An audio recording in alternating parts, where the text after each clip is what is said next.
WCU 1570 AM and W298BX 107.5 FM, Winterville, North Carolina. WNOS 1450 AM and W272EK 102.3 FM, licensed to New York, North Carolina.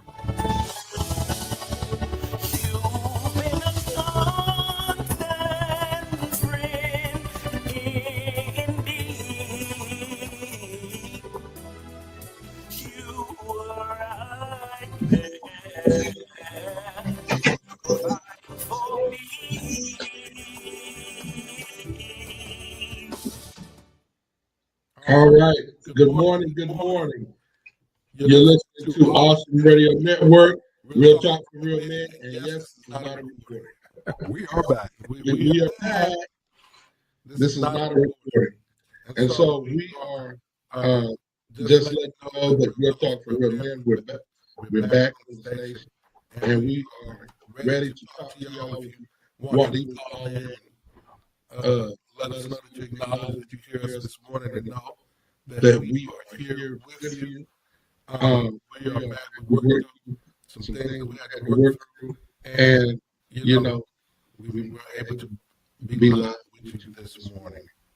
And we're going to have a good show. And we're going to talk to you about some things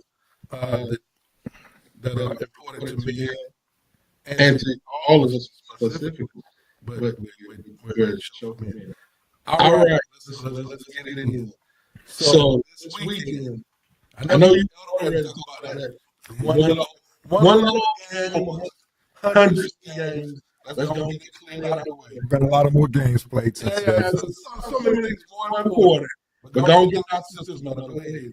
Well, I just, I don't like to, pump it up, but wait,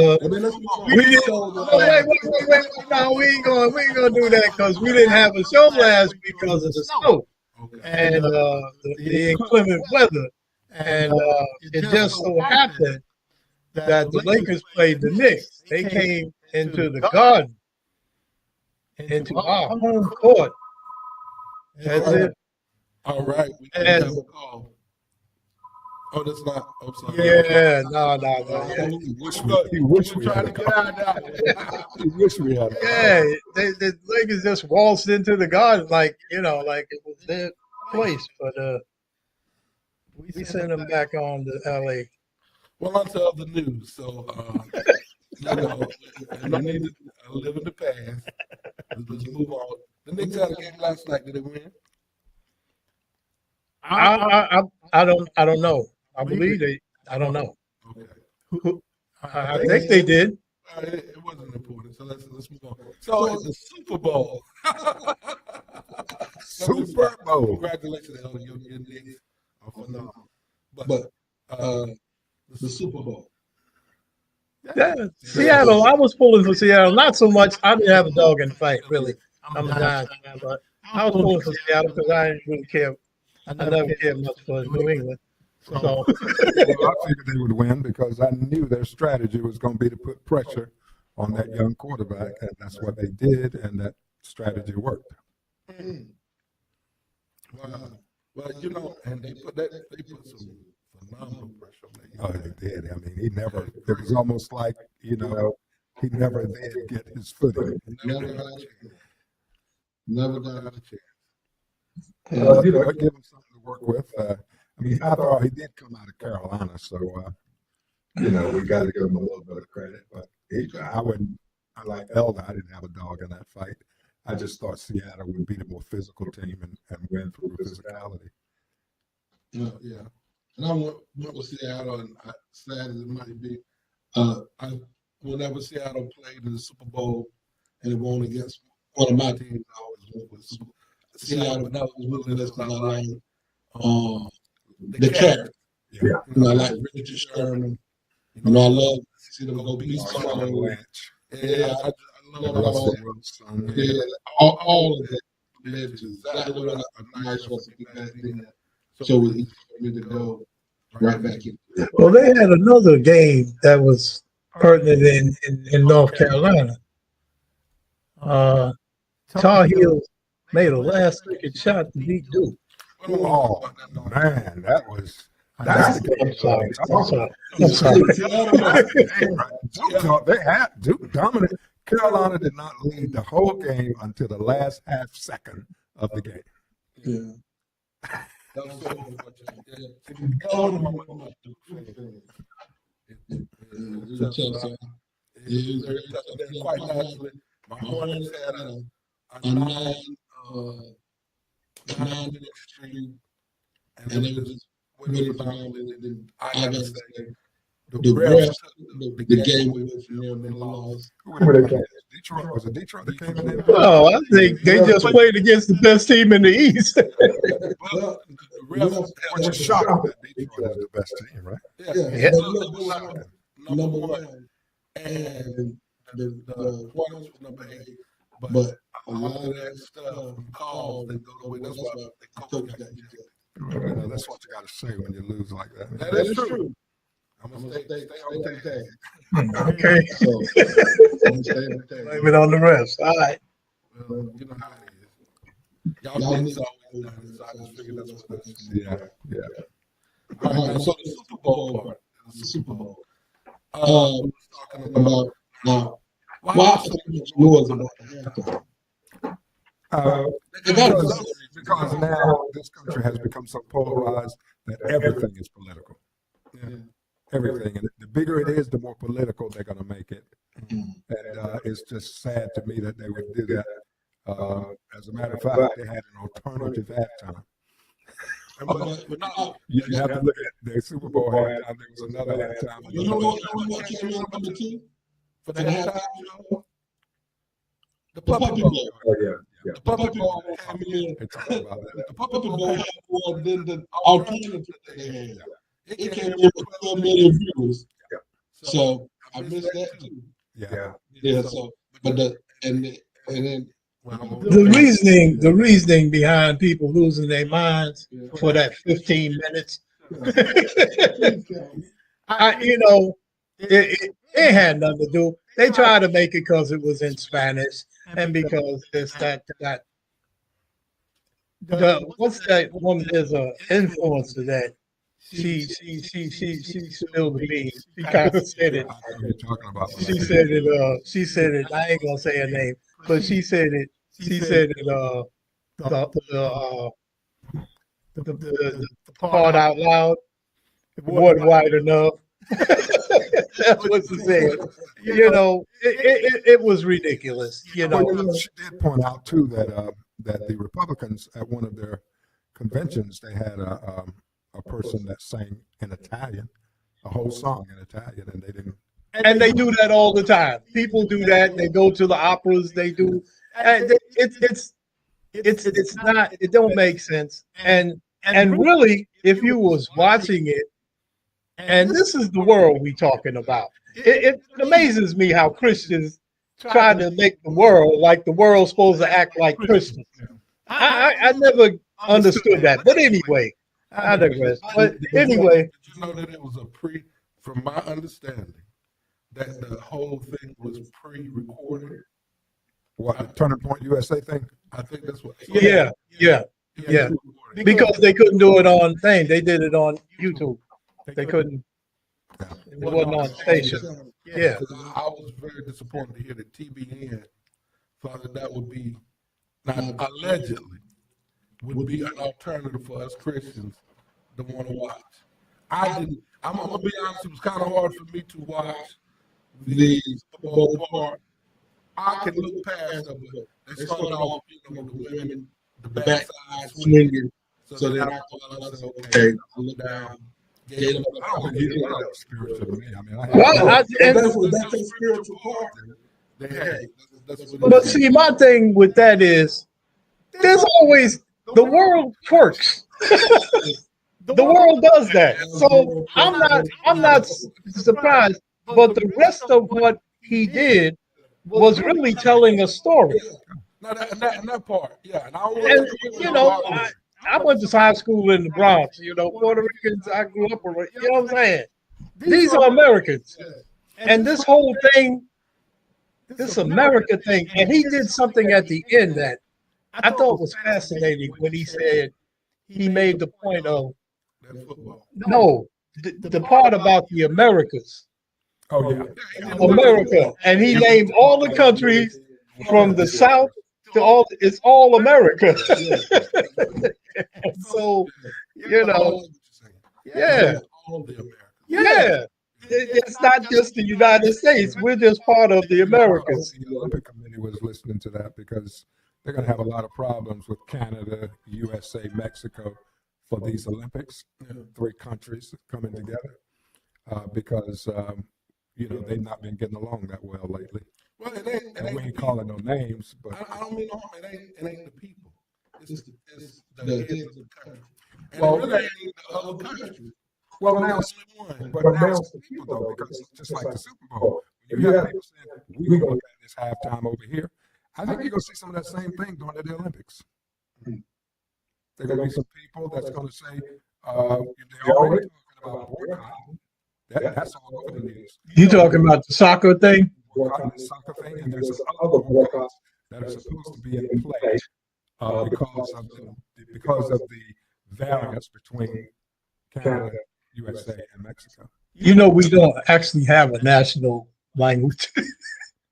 There's no real. Not really.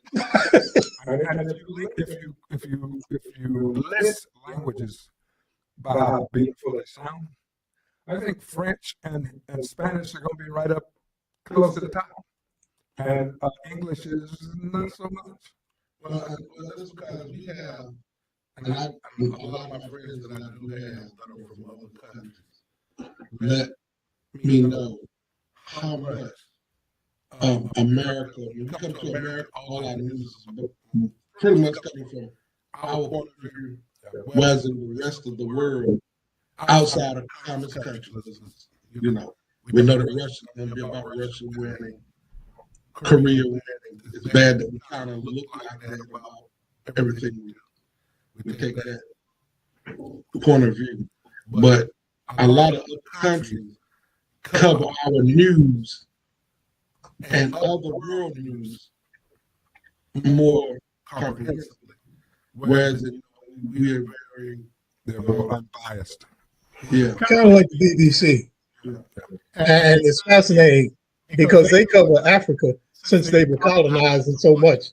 They still have books and they cover that more than we do. So this is just interesting stuff to see when we look at the world. But I go back to what I said. It fascinates me that these people who keep always, and I don't really so much, you know, they say they're Christians. Then they expect everybody to act like their version of Christianity. And I said that on purpose, their version. And so it's. Well, Jesus said, "Many will say unto me on that day, and I will say to them, Depart from me, I never knew you." Never ever knew you. So a lot of Christians don't know Jesus, and Jesus don't know them. So When I was very around, when I was very around, and a little bit had a little more bite in me. I would tell people they talk about how people like they slave Burma, they were super racist and probably sat back on the porch and watched strangers hanging out the tree. In other words, hanging. Probably didn't make it to heaven. And a lot of those people probably didn't make it to heaven even after they came from church and watched people get lynched. Oh, hurt people's feelings and people would be so mad at the kid. So I don't do that anymore. And so I'll tell people, hey, there's something wrong with those people's hearts when they look right at people. And yet some of them actually go in and rape and molest people and turn around and act like those people weren't people and could violate somebody else's marriage. yeah, they were doing God's service. And yet turn around, we really got into civil rights.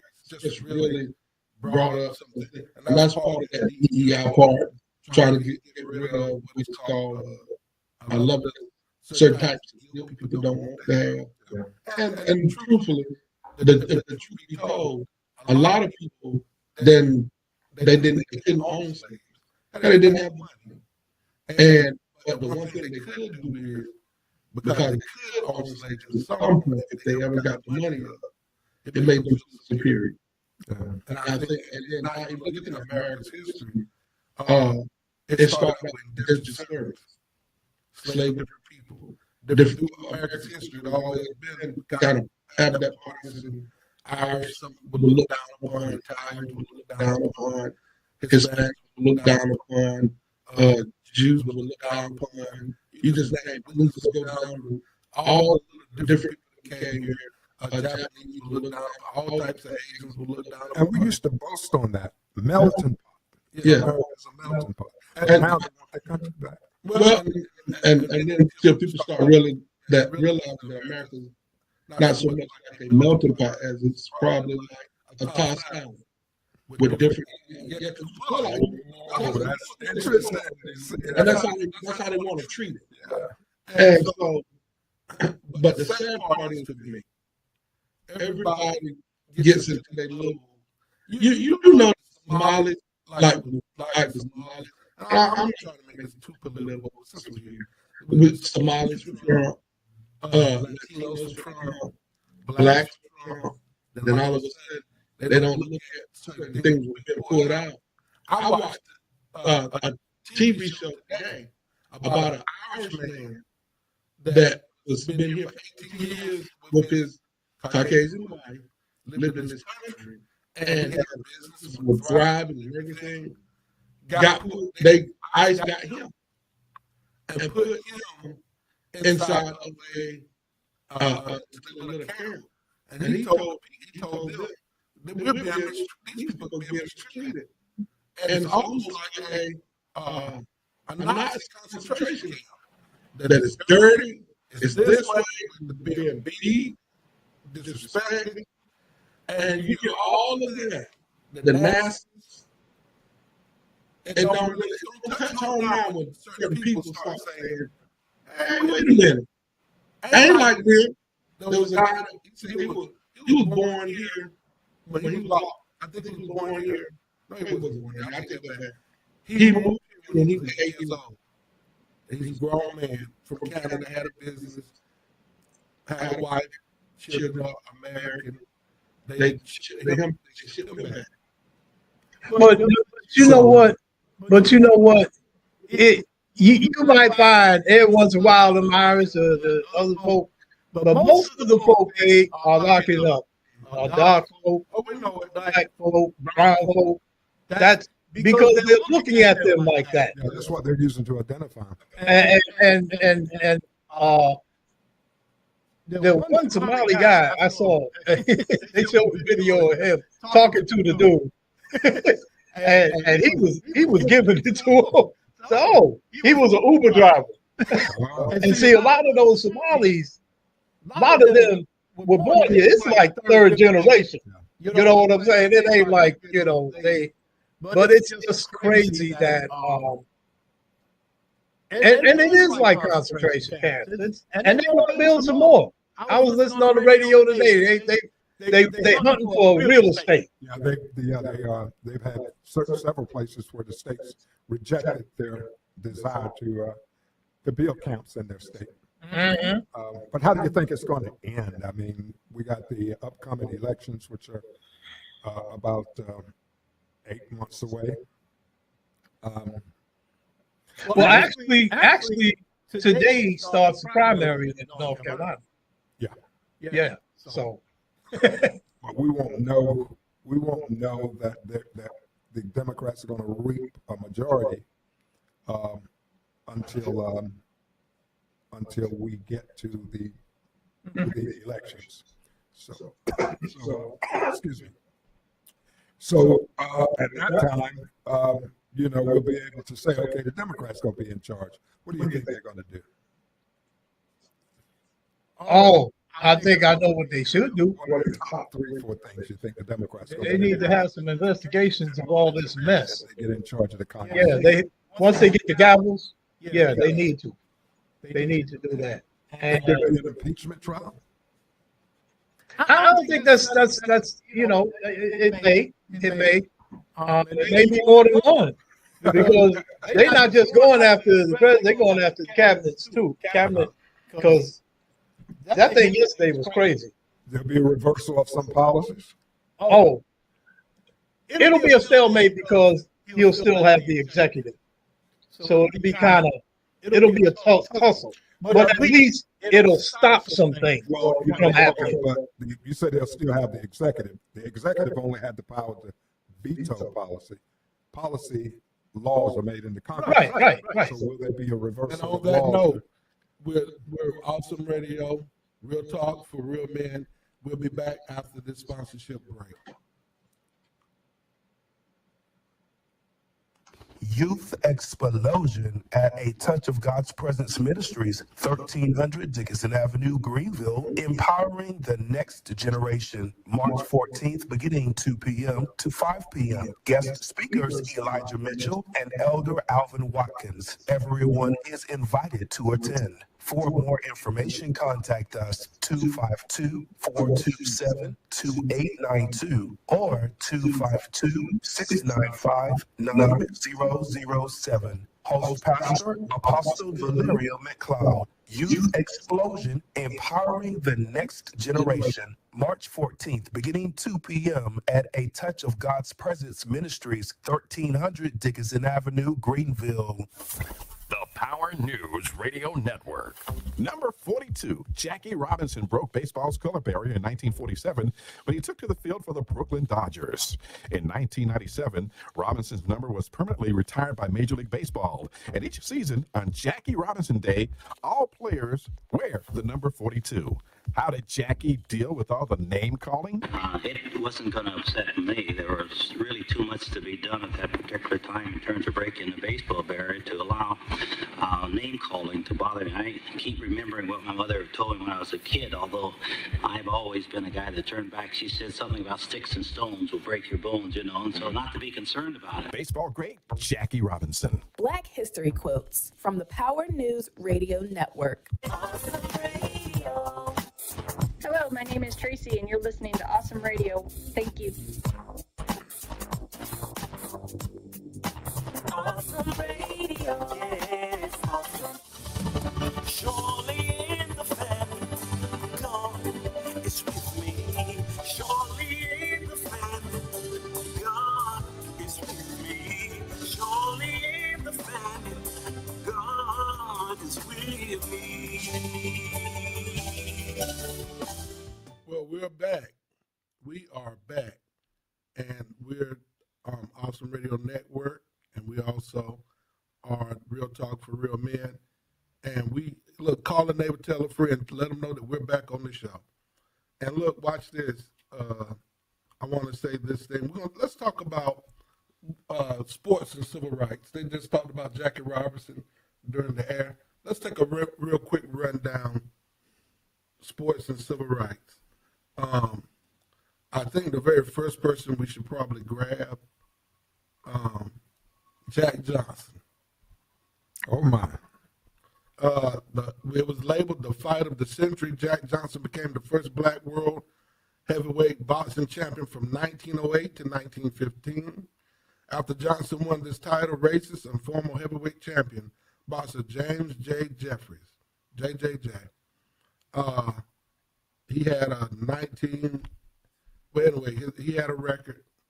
Look, well, let's say it. He had a 19 victory record to two, well, one tie, one and two, well, excuse me, with two knockouts, 14 whole knockouts in his career. Decided to challenge Johnson, who had 17 victories and 46 knockouts. I mean, he had more knockouts than James J. Jeffries had victories altogether. You know, matter of fact, he had more than twice as many knockouts as James J. Jeffries had victories. He decided to challenge Johnson after refusing to face him after he won the World Colored Heavyweight Championship in 1903. Jeffries was The world what? The World the World Colored Heavyweight Championship. World Colored Uh-huh. Heavyweight That was the Championship. thing in 1903. Okay, all right. They had to keep them separate.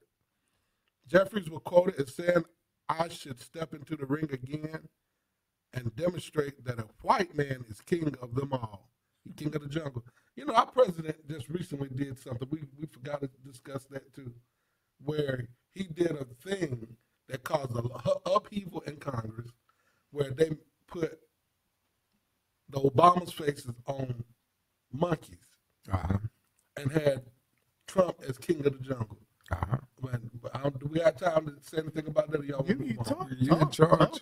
Okay, well, Go ahead, boss. I ain't got That no was- problem with talking about it. what? Now watch this. I am in league with some people that are without calling out what they are. They're in a Caucasian dominated Christian organization denomination, and one guy kind of held some of these people to the fire to say that the president was wrong for what he's done.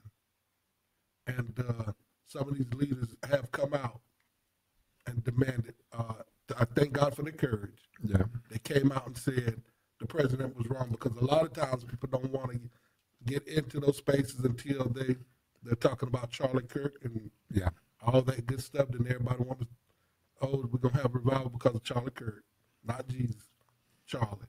So then they get into that nationalism, and you start to find out these people aren't all this Jesus first. Excuse me, not Jesus first. Excuse me, country first. Did I say it wrong?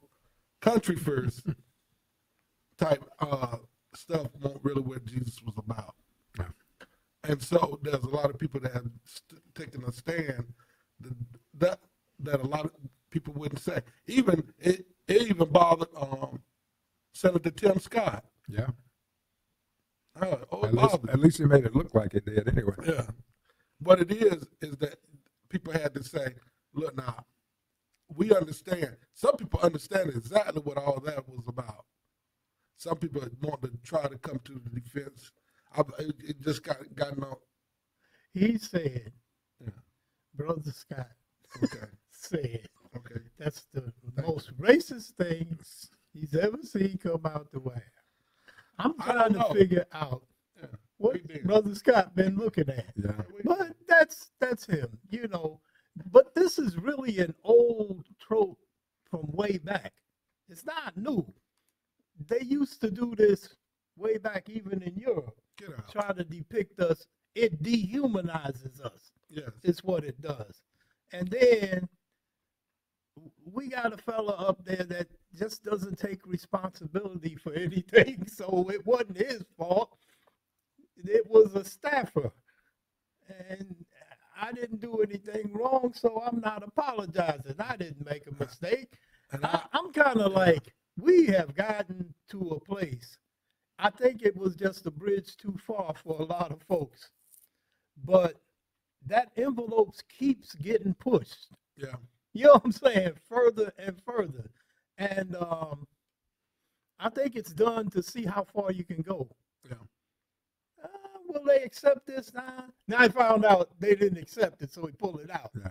So, you know, it's sad that we are in this place, but we've been here. A lot of folks don't realize when we look back, and that's the point of the history. When you know the history, some of this stuff we've been through. You know what I'm saying? Yeah. But a lot of folks ain't seen it. Now they starting to see something else. So Well, Tim is old enough to have experienced it himself. Watch this. Johnson annihilated Jeffries in 14 rounds, which if you ever watch the film, it just looked like he kind of let him hang around just so the world could see. Mm-hmm. Well, it's almost like how the Romans used to take the people that they got the victory out of and had a victory parade and marched them around it. He let them hang around long enough.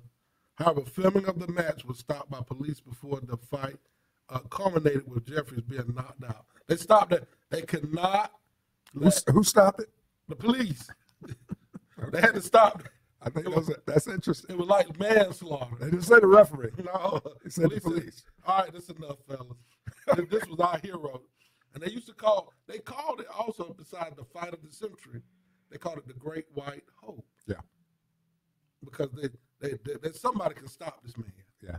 And their hero just couldn't do it. So they didn't want the show to be seen, the knockout to be seen. Yes. Okay.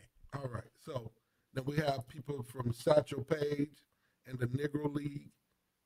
That was another point. That was in 1906. And the Negro League was up. It ran all the way up to 1926.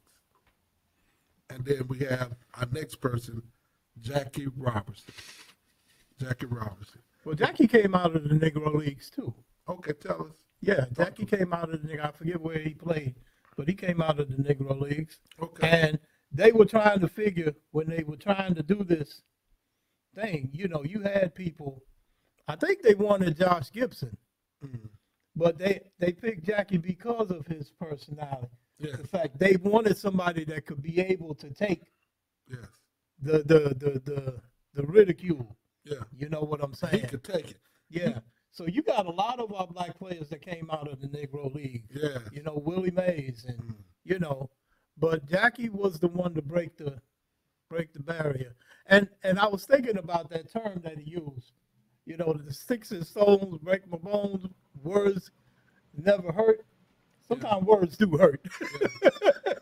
It's how you handle the words. Yeah. Yeah. So But that was something he said his mama taught him. And that's something and we that all learned that. we all, I don't know. I wondered, I got to ask some of the young kids, the African American kids now, did they hear that too? You know, I wonder when they stopped saying it. But on that note, we're going to a sponsorship break in a few minutes. But another thing he says, I'm not concerned with your liking or disliking me. All I ask is that you respect me as a human being. That was it. He was very articulate too, very articulate, and so he helped tremendously. Jackie Robinson was an American professional basketball player, second baseman who became the first African American to also play in the Major League Baseball in the modern era. He debuted in April 15, 1947. They retired his uniform to Brooklyn Dodgers at number 42 in 1997. But on that note, we are coming back after the sponsorship break to talk more about blacks in history, civil rights history. On that note, you listen to Awesome Radio Network, Real Talk for Real Men. Coming soon to this network, mental health and substance use addiction. What is your conviction? Hello, my name is Apostle Gary Lee, and I'm a licensed clinical addiction specialist and the pastor of Spirit and Truth Worship Center. I will be the host, bringing you insight on the challenges of mental illness and substance use addiction and how they affect our communities. We will explore ways to address these issues with explaining treatment methods and spiritual enlightenment. I invite you to join us every Friday at 10 a.m. right here on this network. If you have any questions or would like to contribute or be a guest, please reach out to me via email at apostlegarylee@gmail.com. Again, that's apostlegarylee@gmail.com. I look forward to seeing you and engaging with you concerning these issues, and I pray that God bless you and heaven continue to shine upon you. Silver Sisters United invites everyone to a community prayer Saturday, February 28th from 12 noon to 2 p.m. at A Touch of God's Presence Ministries, 1300 Dickinson Avenue, Greenville. For more information and how to get involved, contact us at 252-695-9007 or 252-427-2892. A community prayer February 28th from 12 noon to 2 p.m. at A Touch of God's Presence Ministries. Host and speaker, Apostle Valeria McLeod. The effectual fervent prayer of a righteous man, woman, availeth much. James 5:16. Community prayer, February 28th from 12 noon to 2 p.m. at A Touch of God's Presence Ministries. Awesome Radio. I am Miss Mary Cox. I'm Keller Pippin's mother from Awesome Radio. Awesome Radio. Yeah, it's awesome. Awesome. Can you feel it? Awesome. Awesome. Surely in the family, God is with me. Surely in the family, God is with me. Surely in the family, God is with me. All right, we're back. Awesome Radio Network. I'm Pastor Tremaine Forbes. I'm here with Pastor Dan Lawson and Elder Nat Farrow. And we're in the last segment of the show, and we hope you're enjoying the show. We're talking about blacks, or as y'all say, African Americans in civil rights history. What do y'all think about Bill Russell? Y'all, that was before y'all time, really seeing him play ball, wasn't it? We saw Bill. Oh, y'all did? Yeah. Okay, let's talk about Bill Russell then. Yeah, before your time. Yeah, oh, definitely. Oh, yeah, look, okay. Young man. Yeah. I thought, look, listen, being a black player in Boston during the 1950s and 60s wasn't an easy thing for Bill Russell, even being a legendary member of the Celtics. Couldn't shake the city's reputation as a highly racist city. South Boston civilians threw rocks and tomatoes at buses of black students during forced public school integration in the 1970s. He also was the first black head coach in any of the major sports. Bill was actively involved in 1963 March on Washington with Martin Luther King, as well as participating in the Ali Summit, a coalition of top black athletes across different sports, lending their support of Muhammad Ali. Among numerous other awards and recognition, Bill Russell was awarded the Presidential Medal of Freedom in 2011, the nation's highest civilian honor. Y'all talk to me since y'all were able to witness this. Talk to me. Yeah, I remember watching on television. We had limited television, a couple of stations, but I remember the news reporting on the people in Boston throwing rotten tomatoes and other junk at the buses where black people were being bused. I remember that. And I watched a lot of Bill Russell's games. The only time you could watch them was basically when they got into the playoffs. And you would watch it on Wide World of Sports. There were no channels that were given to basketball back then. But if I can just take one detour real quick. Yes. I want to talk to all the Tar Heel fans. Okay. Do you know that the University of North Carolina, Chapel Hill, them beloved Tar Heels, would not allow a black person to play on the team until 1967? Get out of here. Charlie Scott was the first black. Oh, he was ready for that. No, that's good. Okay. Yeah, and that's, and I think all Tar Heel fans need to, and most of them probably don't even know that. Yeah. As a matter of fact, North Carolina State may have been the first school in the ACC to allow black players to play. Wow. Give them a little shout out yeah. for that. But it's amazing that 1967. Wow. I mean, that was 1 year before Martin Luther King, was shot. Yeah. So the struggle. We were deep into the struggle, and they still had not yet allowed black people to play on their basketball. But you know what was interesting? They did it before black schools were even integrated. I mean, y'all weren't able to integrate with the schools. Actually, it was real close. The law had already been passed, Integration was already happening, but all of the schools were given until 1969, I believe. In 1969, you had to be integrated. Oh. But some had already started. Oh, I'm gonna tell you why I got my stuff wrong. I was thinking about in the South. I was getting ready to say the issue was the South. Yeah. My Because bad. in the North, in '63, I was in Connecticut. Oh.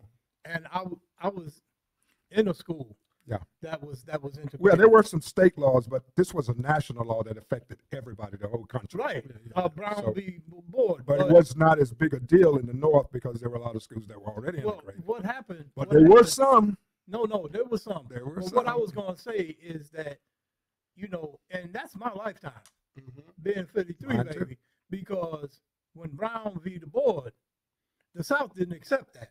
Yeah. And they fought that tooth and nail. That's yeah. where you got a lot of private schools Yeah. from out of that because they refused to do this thing. And so I'm not saying that all the North there were pockets in the North that wasn't going along Yeah, with some it of those too, suburban. And and so, but I remember being, I went up north. My mom came and got me in '60. I went to school down here the first year, all black school. And then we went to Bridgeport, Connecticut. And it was happening there. Yeah. But yeah, it's been a process. It's been a process. And you talked about Bill Russell. My memories go back with him and the battles he had with Will Chamberlain. Yeah. I remember seeing those. And like you said, there was only 3 channels back then. I'm sure Bill Russell will tell you that his battle with Chamberlain was nothing compared to the battles that he had to fight with people that didn't want to accept him because of his color. They had to. I know most of us heard about how Red Auerbach said, "Look, if Russell can't stay in this hotel, we're going to find another hotel." Isn't that beautiful? But he didn't do that all the time. He didn't do that every time. Right.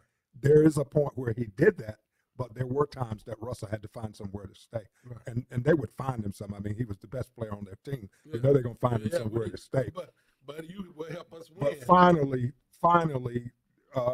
they got up enough courage to say, "Look, we're not going to do this no more. We're not going to let a part of our team stay here and somebody else stay somewhere else." So. Isn't it funny how, well, it ain't funny, but we were not respected for academia or different things, but they allowed us to do music. It's amazing. It just Let them do their arts. Let them sing and dance. Sing and dance, shuffle a little bit, little sambo. But see, tap dance. But not at our church. No, that's right. Holiness is right. But then I'm having fun. But then also, sports, when we got into sports, we start doing a whole lot of great things. But you can't quarterback and you can't be a point guard. There you go. You remember when it wasn't no black quarterbacks? Yeah, that's right. Yeah. And I still don't like that too much. But remember Doug they're Williams? trying to fight Doug it. Williams came and won that Super Bowl when he stepped in. And we're doing all this talk, but let's look at Sanderson. Look how hard they fought not to give Deion Sanders' son that spot. They literally did not want to let that young man be a quarterback, even in one of the worst leagues. I mean, not league, but teams in the league. They threw a fit. And then still, they had a coach that was systematically trying not to use him and only using him at the wrong time, then taking him out at high points, and it got exposed. Yeah. Well, there are a lot of teams. I mean, there are a lot of teams that have black quarterbacks, but there are some teams that are notorious for not having black quarterbacks. Yes. Look what happened to Colin Kaepernick. Colin Kaepernick. I mean, that was crazy. Okay, Elder, go ahead. Well, I mean, you brought it forward, and what you're looking at, the owners of football teams are basically billionaires. Yes. So it's a money game, and that's how they do pretty much what they want to do. Yeah. But when you talk about it, you go back into history, and yes, the sports figures got more publicity. You know, your Joe Lewis's and they got more publicity, yet they were still treated a certain way. Yeah. But while all that was happening, there were still people doing the intellectual thing. Yes, oh, definitely. And that's when you come to Du Bois. Yeah. And you come to a Dr. Woodson. Yes. And we know that now this is the 100th year of it started as Black History Week. Yes. That's when he started it in 1926. So this is the 100th year of that. And now it's a month. I believe it was 74. It went to being a month. But his whole thing was the story wasn't being told accurately. And I'm saying that as a basic. And so as a historian and writer, and he was, he was the second person to graduate with a PhD from Harvard. Who was? Dr. Woodson. Oh, I didn't know that. Dr. Carter Woodson, yeah. Du Bois was first. Yeah. Okay. Yeah. So, but go ahead. No, this is what I want to say. Can you hand that to me, what you have in your hand? It was amazing, a discussion that I was having, that we were having at church Sunday. Elder, I don't know if Elder was even a part of it, but, you know, Elder Nat has been producing Black History bookmarks for years. Never, ever knew. We seen it. How long have you been doing this? Do you remember when you first started doing it? It's over 20 years. And we would see I would see your bookmarks in the, inside of all the libraries and different places. I would see it, I would get them. Never ever knowing that when I met him, that he was actually the man that produced these bookmarks. Could you imagine having black bookmarks that you literally, when you read a book, being produced by an African American in our town, that tells you the history? And I think even we see that Awesome Radio is one amongst some of the people that have sponsored this bookmark, and you see it on the back of it. And you look at it as Black History Month started in 100 years ago in 1926 as a Negro History Week by Dr. Carter G. Woodson is actually on this bookmark today as we talk about it. And then you turn around, he also put it on it before it was the Town Commons. And we're gonna let y'all know some of the history of Greenwood next week. But I want to thank Elder for being up here. My wife said, she was telling people, who would even imagine that the man that was doing this all these years will actually end up going to our church? So he's part of our Black history, and he's made a difference in our community. Yeah, Elder out there making a difference in the community. Yeah. Thank Just God. a little bit, you know, every little bit helps. Oh, yeah. And you'd be surprised when a child sees something. Yes.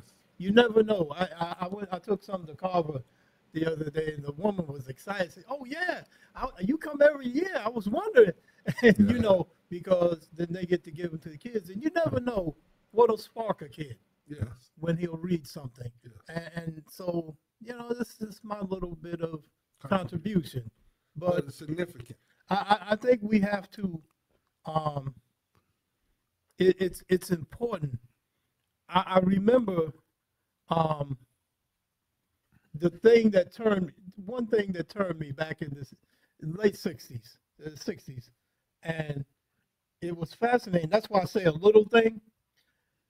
We used to be, it was Negro. Mm-hmm. Jesse Jackson came up with started the Afro-American thing. Yeah. But the thing that caught me, and I remember this, it was somebody would call me black and say, "I'm not black, I'm a Negro. When I turn black, I'll let you know." We had this little saying I used to say it. When I was until James Brown put out his song. I'm black and I'm proud. I'm black and I'm proud. Say it loud. And just that little bit, shuffle up in here. Nothing about whatever else he did. That thing was powerful. Yeah. And so the movement had different parts to it. Mm-hmm. It was the music, it was the education. You know what I'm saying? Some things were loud, some things were underneath. Yeah. But we've been moving forward the whole time. Yeah. And so I think it's important that we understand that. All right. So then, do y'all know who was the person? A lot of people think it was Tiger Woods, but it wasn't. It was Charlie Sifford who changed the game of golf. Charlie Sifford was I hope I'm saying it correctly, was a pioneer in the world of golf, helping to dismantle the Caucasian-only clause and open the game of golf to generations of black golfers. Despite his talent and success, not everyone was pleased to see a young black kid navigating the golf course. At the age of 17, he moved to Philadelphia, Pennsylvania, where he began to play against the area's top black golfers. And Did he ever play in the PGA Tour? I don't see that anywhere. But I guess because that was the ceiling that had to be broken. Yeah. And so we could. And there were some black. And there was golfers, some black foreign, players before Tiger there were Woods. that broke foreign, that. foreign black players were in the tour, but there weren't any U.S. black players in the tour that I know of, that I could think of. There was one guy, and I can't think of his name. He was before Tiger. It was I think that if you're talking about the same guy I'm thinking about, that guy's was not born in America. No, the guy I'm thinking about, I think he was. I can't think of his name. They didn't make a movie about him, did they? No. Okay, because I remember they had a movie that had came out. But this is the whole thing, and we're talking about this today. But I'm gonna say this: the true history of the country is what is starting to be told, and it's upsetting a lot of folk. The true history, and so we're a part of this. Black history is not something that's just us. It's American history. Okay, look, I went and grabbed something.